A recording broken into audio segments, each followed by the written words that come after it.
ঘরে চিকেন ছিল না, ওই চিকেন দিয়ে আজকে কাবাব বানিয়েছি। কি করে বানালে? কি করে বানালাম চল তাহলে আজকে এই রেসিপিটা শেয়ার করি। চলো। নমস্কার বন্ধুরা, কেমন আছেন আপনারা? আশা করছি সবাই ভালো আছেন। আজকে আবার আপনাদের সামনে এসে পড়েছি নতুন একটা রেসিপি নিয়ে। আজকে বানাবো ঘরোয়া পদ্ধতিতে চিকেন কাবাব। এর জন্য আমি যে উপকরণগুলো লাগছে প্রথমে একটা একটা করে দিচ্ছি। প্রথমে দিয়ে দিচ্ছি ছোলার ডাল, ছোট 1 কাপ মেপে আমি ডালটা ভিজিয়ে রেখেছিলাম, এই ডালটা দিয়ে দিয়ে দিচ্ছি বোনলেস চিকেন। ওই 200 গ্রামের মতন আছে চিকেন, এখানে খুব একটা বেশি নেই। আদা রসুন কাঁচা লঙ্কা বেটে রেখেছি, সেই মশলাটা দিয়ে দিচ্ছি, 1 চামচ দিয়ে দিলাম। গোটা গরম মশলা, এখানে আমি দারচিনি আর এলাচ দিয়ে দিচ্ছি। স্বাদ অনুযায়ী নুন, কাশ্মীরি লঙ্কা,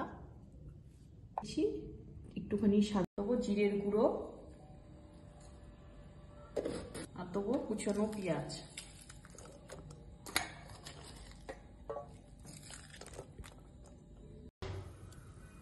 এগুলো সিদ্ধ বসানোর জন্য 5 মিনিটের জন্য সিদ্ধ করবে, এটা ঢেকে দেবো। বন্ধুরা, আমি সব উপকরণগুলো এটার মধ্যে দিয়ে নিয়েছি কাবাবের মধ্যে। এবারে ভালো করে এটা মেখে নেবো হাতের সাহায্যে। দিয়ে দিচ্ছি জল,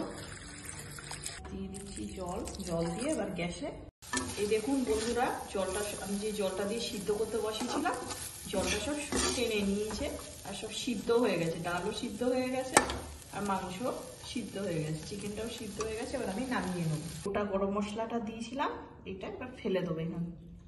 এবার এগুলো আমি মিক্সিতে বেটে নেব মশলাটা। আমি কাবাবের মশলাটাকে বেটে নিয়েছি। এবারে দেবো আদা রসুন বাটা, ও নুন, পেঁয়াজ পাতা, আর দেবো ডিম একটা, ও গরম মশলার গুঁড়ো, মেখে নেব।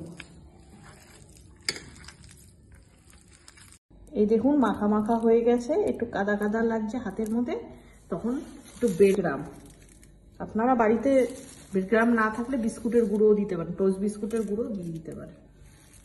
তেলটা গরম হয়ে গেছে, এবার আমি আস্তে আস্তে ছেড়ে দিই।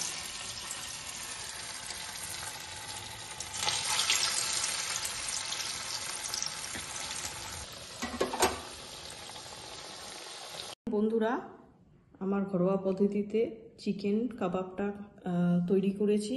আপনাদের কেমন লেগেছে রেসিপিটা? যদি ভালো লেগে থাকে অতি অবশ্যই আপনারা লাইক কমেন্ট সাবস্ক্রাইব করে আমার পাশে থাকবেন। আবার দেখা হবে আগামী পর্বে। নমস্কার।